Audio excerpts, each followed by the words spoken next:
Snow screamed through the trees as Eleanor collapsed, her arms wrapped around her 5-year-old son's limp body, their breaths barely visible in the dying light. Her lips were blue. His were still. Beneath a jagged outcropping of rock, she clung to him like it was the only thing keeping death at bay. Because it was. And just when the cold should have claimed them both, someone appeared from the shadows. But what happened next will shock even those who thought they'd seen everything. But first, let's go back to the beginning. Fury snow howled around the squat farmhouse like a curse spoken by the earth itself. Eleanor Monroe stood on the sagging porch, her threadbare shawl doing little to shield her from the gnashing wind. In her arms, 5-year-old Caleb whimpered softly, his small body trembling beneath layers of mismatched clothing, none of it warm enough for what lay ahead. His cheeks were flushed with cold, not life, and his breath came in uneven gasps that stung Eleanor's ears more deeply than the wind ever could. Inside, the last embers of her former life still glowed faintly on the hearthstone. The fire Jack had built just that morning, years ago, when he laid the foundation with his own hands. Each beam of the house bore his fingerprint, his will, his love. And now it belonged to people who hadn't shed a single tear when the logging crew dragged his broken body from beneath a fallen pine. Harlan's voice echoed in her skull, hard and indifferent. "This is our land. You were never written in." The papers had been in Jack's desk. Eleanor had seen them. Plans to sign over joint ownership, his trust scrawled in smudged pencil margins. But he'd died too soon, and in Missouri law, that gap was a chasm, one Harlan and Ruth were quick to exploit. They had donned their mourning blacks for the funeral, lips pursed with forced grief. But the moment the last casserole dish left the table and the last neighbor offered their half-hearted condolences, their eyes turned sharp and cold. The mountains loomed ahead, black silhouettes against a sky choked with iron-colored clouds. Eleanor couldn't tell where the storm ended and the dusk began. All she knew was white, endless, blinding white, and the cruel wind that cut through her wool coat like broken glass. Snow clung to her lashes. It caked her hemline in stiff, icy plaits. Her legs, numb from the thighs down, moved not by strength but by raw instinct, an animal need to protect what little she had left. Caleb had stopped crying an hour ago. That terrified her more than the howling wind. She pressed her palm to his cheek, found it cold as porcelain. She adjusted the scarf around his face for the 100th time, fingers barely responding. Her gloves had torn crossing the last barbed wire fence, and now her skin was cracked and bloodless. Every time she blinked, it took longer to open her eyes again. Every gust of wind threatened to flatten her where she stood. Still, she pressed on. The trail had long vanished beneath the snow. There were no wagon tracks, no footprints, no sound but the wind and the soft crunch of her boots. Each step forward was a theft of strength she didn't have, and each second stretched longer than the last. She stumbled more often now, knees striking buried rocks, breath wheezing through clenched teeth. But she refused to fall completely, not with Caleb in her arms, curled tight like a cub against her chest. She didn't know where she was going, only where she couldn't go back to. The world had turned its back, and now it was trying to finish the job. As the first stars began to flicker behind the storm clouds, she saw it, barely, a jagged outcropping of rock half buried in a drift. There, beneath it, a hollow, dark and shallow, just wide enough to shield them from the worst of the wind. She collapsed into it like a puppet with cut strings, shielding Caleb with her entire body, the quilt between them a final act of resistance against the cold.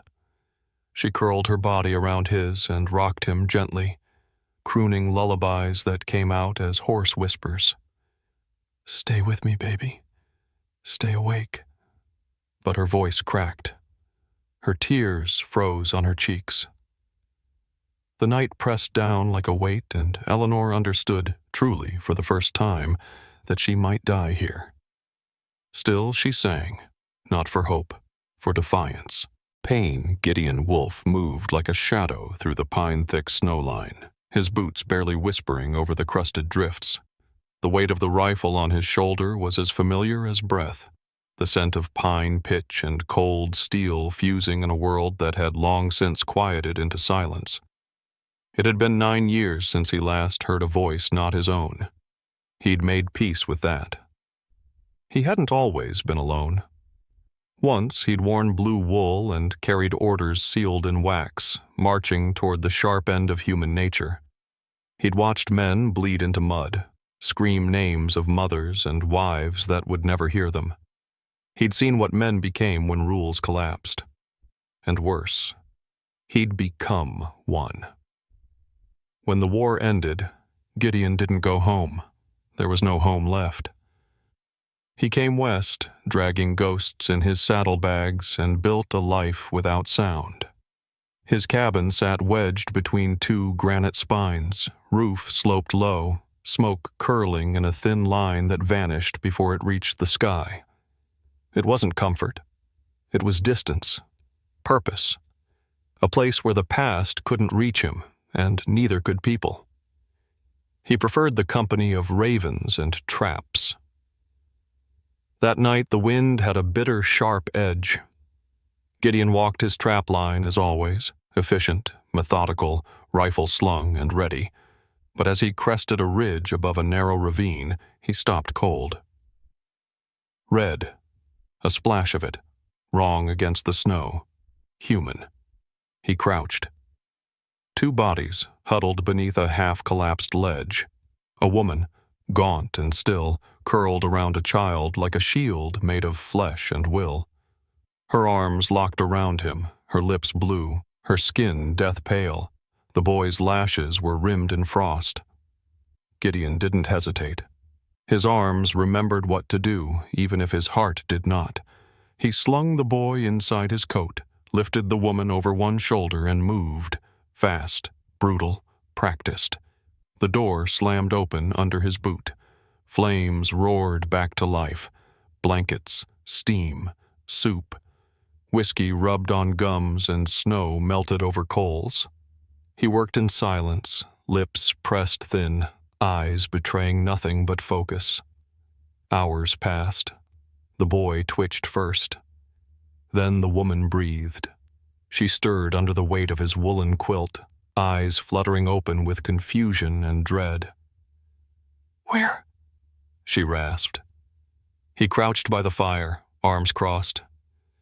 "Safe," he said, voice like gravel. And for the first time in years, Gideon Wolf felt something stir beneath the scars. Release of the thaw came slowly, but not just in the weather. By the 4th week, snowmelt streamed in rivulets down the slopes, slicing through ice like truth through a lie.